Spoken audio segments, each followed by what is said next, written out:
Hi all, welcome to ജയിലൻ cooperative. ഞാൻ പ്രഗീഷ്. അപ്പോൾ ഇത് IPL സീസണാണ് അല്ലേ.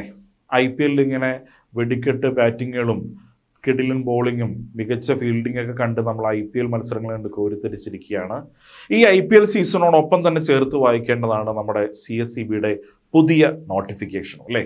അപ്പോൾ മത്സരങ്ങൾ പോലെ തന്നെ പ്രധാനപ്പെട്ടാണ്, അല്ലെങ്കിൽ മത്സരങ്ങൾ പോലെ തന്നെ നമുക്ക് മത്സരങ്ങളോട് താരതമ്യം ചെയ്യാൻ പറ്റുന്നതാണ് ഈ പറയുന്ന പരീക്ഷകൾ. എന്താണെന്നല്ലേ, ഇപ്പോൾ ഓരോ CSEB എക്സാമിനേഷൻ നമുക്കറിയാം വളരെ അടുപ്പിച്ച് കണ്ടിന്യൂസ് ആയിട്ട് എക്സാമിനേഷൻ നടക്കുന്നൊരു ഇതാണ് CSEBയുടെ എന്ന് പറഞ്ഞു കഴിഞ്ഞാൽ. തുടർച്ചയായി പരീക്ഷകൾ വരുന്നു, തുടർച്ചയായിട്ട് നോട്ടിഫിക്കേഷൻസ് വരുന്നൊരു രീതിയാണ്. അപ്പോൾ അങ്ങനെ വരുന്ന സമയത്ത് സ്വാഭാവികമായിട്ടും നമുക്ക് എല്ലാ എക്സാമിനേഷൻസിലും ഒരുപോലെ പെർഫോം ചെയ്യാൻ സാധിക്കണമെന്നില്ല. ഇപ്പം നമ്മൾ ഇഷ്ടപ്പെടുന്ന ഒരു IPL ടീം ഉണ്ടായിരിക്കാം. ഒന്നുകിൽ നമ്മുടെ ഇഷ്ടതാരം കളിക്കുന്നത് കൊണ്ടോ അല്ലെങ്കിൽ ഇഷ്ടതാരം മുൻപ് കളിച്ചിരുന്നത് കൊണ്ടോ ഒക്കെ പലതരത്തിലുള്ള ഇഷ്ട ടീമുകൾ നമുക്കുണ്ടായിരിക്കാം. ആ ടീം എല്ലാ കളിയും ജയിക്കണം, വിന്നേഴ്സ് ആവണം എന്നാണ് നമ്മൾ ആഗ്രഹിക്കുന്നത്. അതുപോലെ നമ്മുടെ ഏതെങ്കിലും ആരാധനാപാത്രമായ കളിക്കാരുണ്ടെങ്കിൽ അയാൾ എല്ലാ കളിയിലും പെർഫോം ചെയ്യണം, സെഞ്ചുറിയും ഹാഫ് സെഞ്ചുറിയൊക്കെ അടിച്ച് മുന്നേറണമെന്നാണ് നമ്മൾ ആഗ്രഹിക്കുന്നത്. പക്ഷേ അതുപോലെ എപ്പോഴെങ്കിലും സംഭവിക്കാറുണ്ടോ? ഇല്ല. എല്ലാ മത്സരങ്ങളും ജയിച്ചുകൊണ്ട് ഒരു വലിയ ടൂർണമെന്റിൽ ഒരാൾ ചാമ്പ്യൻ ആവുന്നത് വളരെ വളരെ റയറായി നടക്കുന്ന ഒരു കാര്യമാണ്. ചില മത്സരങ്ങളിൽ പരാജയപ്പെടും, ചിലതിൽ വിജയിക്കും. അങ്ങനെ ഏറ്റവും കൂടുതൽ വിജയങ്ങൾ കരസ്ഥമാക്കിയതിനനുസരിച്ചാണ് പോയിന്റ് ടേബിളിന്റെ അടിസ്ഥാനത്തിൽ മുന്നോട്ട് വരും അല്ലേ. ഇതുപോലെ തന്നെയാണ് പരീക്ഷകളും. കാരണം നമുക്ക് എല്ലാ പരീക്ഷകളിലും ഒരുപോലെ പെർഫോം ചെയ്യാൻ വേണ്ടി സാധിക്കില്ല. അതുപോലെ തന്നെ നമുക്ക് എല്ലാ ചോദ്യങ്ങളും ഒരുപോലെ പെർഫോം ചെയ്യാൻ വേണ്ടി സാധിക്കില്ല. നമ്മുടെ ആഗ്രഹം എല്ലാ പരീക്ഷകളും നന്നായി പെർഫോം ചെയ്യണം, എല്ലാ ചോദ്യങ്ങളിലും നന്നായിട്ട് പെർഫോം ചെയ്യണം എന്നുള്ളതാണ് അല്ലേ. ഒരു മത്സരത്തിൽ എല്ലാ ബോളുകളും നമുക്ക് ഒരേപോലെ നേരിടാൻ പറ്റും? ഇല്ല. ചിലപ്പോൾ ബൗൺസർ വന്ന് ഒഴിഞ്ഞു മാറേണ്ടി വരും. ഷോർട്ട് പിച്ച് വന്ന് നമുക്ക് 6 അടിക്കാൻ വേണ്ടി സാധിക്കാം. ഒരു ഓവർ പിച്ച് വന്ന് നമ്മൾ സ്ട്രെയിറ്റിലേക്ക് ഡ്രൈവ് ചെയ്യാൻ വേണ്ടി ശ്രമിക്കാം അല്ലേ. പക്ഷേ ഇവിടെയൊക്കെ നമ്മൾ ആഗ്രഹിക്കുന്ന തരത്തിലുള്ള ചോദ്യങ്ങൾ വരണമെന്ന് നമ്മൾ പരീക്ഷയ്ക്ക് നമ്മൾ ആഗ്രഹിക്കുന്ന തരത്തിലുള്ള ബോളുകൾ ഒരു മത്സരത്തിൽ ലഭിക്കാറുണ്ടോ? ഇല്ല, ഒരിക്കലുമില്ല.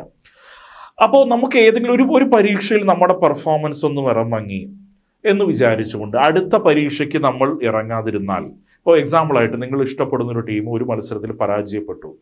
അത് ചിലപ്പോൾ ഒരു എവേ ഗ്രൗണ്ടിലായിരിക്കാം. അന്നത്തെ മത്സരത്തിൻ്റെ സാഹചര്യങ്ങളിൽ അവരുടെ ഓപ്പോസിറ്റ് നിൽക്കുന്ന ടീം നന്നായി പെർഫോം ചെയ്തുകൊണ്ട് അവർ തോറ്റുപോയി എന്നിരിക്കുക.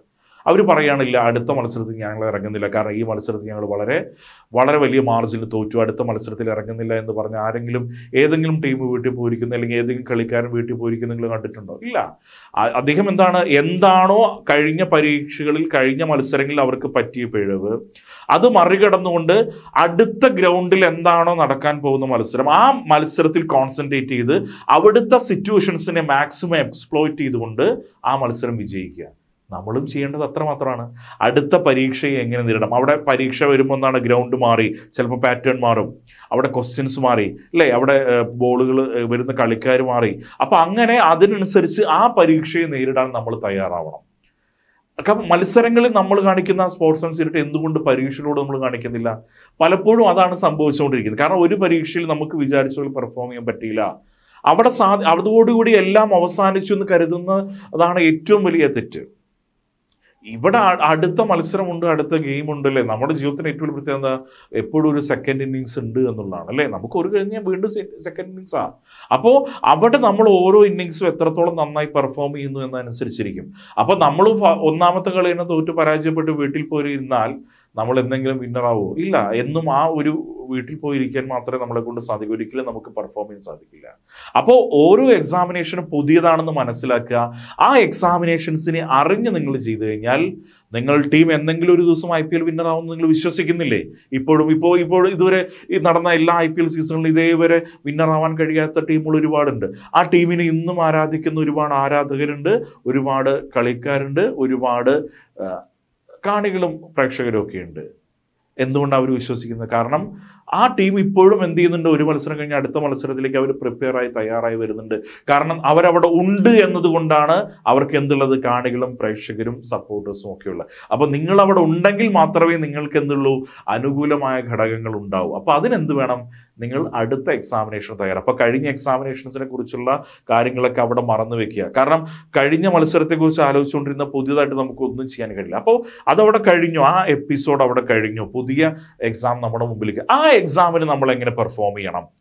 കാരണം നമ്മളെക്കാൾ നന്നായി ഓപ്പോസിറ്റുള്ള പെർഫോം ചെയ്തുകൊണ്ടാണ് നമ്മൾ പിന്നോട്ട് പോയത്. അപ്പോൾ അവരെക്കാൾ നന്നായി നമുക്ക് എങ്ങനെ പെർഫോം ചെയ്യാൻ വേണ്ടി സാധിക്കും? അവിടെ നിങ്ങൾക്ക് എന്തിനെ കുറവ്, കോച്ചിങ്ങിൻ്റെ കുറവ് വന്നിട്ടുണ്ടോ? അവിടെ അത് തിരുത്തണം. നിങ്ങളുടെ പ്രാക്ടീസിന് കുറവ് വന്നിട്ടുണ്ടോ? അത് തിരുത്തണം. നിങ്ങളുടെ കോൺഫിഡൻസിന് കുറവ് വന്നിട്ടുണ്ടോ? അത് തിരുത്തണം. നിങ്ങളുടെ ആറ്റിറ്റ്യൂഡിന് കുറവ് വന്നിട്ടുണ്ടോ? അത് തിരുത്തണം. നിങ്ങളുടെ പ്ലേയിങ് കണ്ടീഷൻസിൽ എന്തെങ്കിലും പ്രശ്നമുണ്ടോ? അത് തിരുത്തണം. അങ്ങനെ എന്താണ് എന്ന് മനസ്സറിഞ്ഞ് തിരുത്തി മുന്നേറുന്നവന് മാത്രമേ ഇവിടെ എന്തുള്ളൂ, വിജയിക്കാൻ സാധിക്കും. അതുപോലെ തന്നെ നിങ്ങൾ കഴിഞ്ഞ എക്സാമിനേഷൻസ് എന്താണ് പ്രശ്നം പറ്റിയത്? നിങ്ങൾക്ക് കോച്ചിങ്ങിന് കുറവുണ്ടായിരുന്നോ? കൃത്യമായ ഗൈഡൻസ് കിട്ടിയില്ലയോ? അല്ലെങ്കിൽ കൃത്യമായിട്ടുള്ള പാറ്റേൺ നിങ്ങൾക്ക് പിന്തുടരാൻ സാധിച്ചു? ഇവിടെ എവിടെയാണ് വീഴ്ച പറ്റിയത് അത് തിരിച്ചറിഞ്ഞ് ആ കുറവുകൾ പരിഹരിച്ചുകൊണ്ട് എന്ത് ചെയ്യുക, അടുത്ത എക്സാമിന് തയ്യാറാക്കുക. അതിന് വേണ്ടിയിട്ടുള്ള പുതിയ നോട്ടിഫിക്കേഷൻ നിങ്ങളുടെ മുമ്പിൽ വന്നിട്ടുണ്ട്.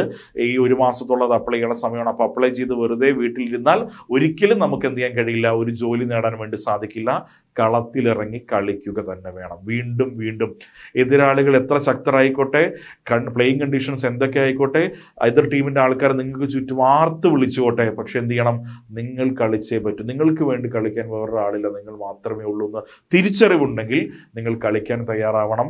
അതിനനുസരിച്ച് കൊണ്ട് പഠിക്കാനും നിങ്ങൾ തയ്യാറാവണം. അങ്ങനെ നിങ്ങൾ പഠിക്കാൻ തയ്യാറാണെങ്കിൽ നിങ്ങളെ സഹായിക്കുന്നതിന് വേണ്ടി ഇവിടെ ജയലൻ കോപ്പറേറ്റീവ് തീർച്ചയായിട്ടും നിങ്ങളോടൊപ്പം ഉണ്ടായിരിക്കും. നിങ്ങളുടെ വരാൻ പോകുന്ന CSEB ജൂനിയർ ക്ലർക്കിനെ കുറിച്ചുള്ള സംശയങ്ങളുണ്ടെങ്കിൽ അതിനുവേണ്ടി നമ്മൾ ലോങ് ബാച്ച്, ഇതിൻ്റെ അടുത്ത എക്സാമിനേഷൻ കോൺസെൻട്രേറ്റ് ചെയ്തിട്ടുള്ള ബാച്ചും അതുപോലെ തന്നെ ഈ വരാൻ പോകുന്ന എല്ലാ എക്സാമുകളും കോൺസെൻട്രേറ്റ് ചെയ്തുള്ള ലോങ് ബാച്ചും എല്ലാം ആരംഭിച്ചിട്ടുണ്ട്. അപ്പോൾ ആ ബാച്ചുകളിൽ കൂടുതൽ വിവരമാണെങ്കിൽ നമ്മുടെ ബോർഡ് നമ്പറിലേക്ക് ഒന്ന് കോൺടാക്ട് ചെയ്താൽ നിങ്ങൾക്ക് അതിനെക്കുറിച്ചുള്ള കൂടുതൽ വിവരങ്ങൾ ലഭിക്കും. അപ്പോൾ ഈ ലോകം ഓർത്തു വെക്കുന്ന എപ്പോഴും ആരെയാണ്? വിജയിച്ചവരെ മാത്രമാണ്. വിജയിക്കണമെങ്കിൽ എന്താണ്? എപ്പോഴും മത്സരത്തിൽ പങ്കെടുത്തുകൊണ്ടേയിരിക്കണം. പിന്മാറുന്നവർക്ക് ഈ ജീവിതത്തിൽ ഒരിക്കലും എന്തുണ്ടാവില്ല, വിജയമുണ്ടാവില്ല എന്ന തിരിച്ചറിവോടെ വീണ്ടും വീണ്ടും മത്സരിക്കാൻ തയ്യാറാവുക. അങ്ങനെ മത്സരിക്കാൻ തയ്യാറാവുന്നൊരു മനസ്സ് നിങ്ങൾക്കുണ്ടെങ്കിൽ ആ മനസ്സിനോടൊപ്പം എപ്പോഴും ആരുണ്ടായിരിക്കും? ജയലൻ കോപ്പറേറ്റീവും ഞാനും നിങ്ങളോടൊപ്പം തന്നെ ഉണ്ടായിരിക്കും. അപ്പോൾ മത്സരിക്കാൻ തയ്യാറാവുക, നന്നായി പെർഫോം ചെയ്യുക. വീണ്ടും മത്സരിക്കാൻ തയ്യാറാവുക, നന്നായി പെർഫോം ചെയ്യുക. ഒരിക്കൽ വിജയം നിങ്ങളുടേത് മാത്രമായിരിക്കും. വീണ്ടും കാണാം. Thank you.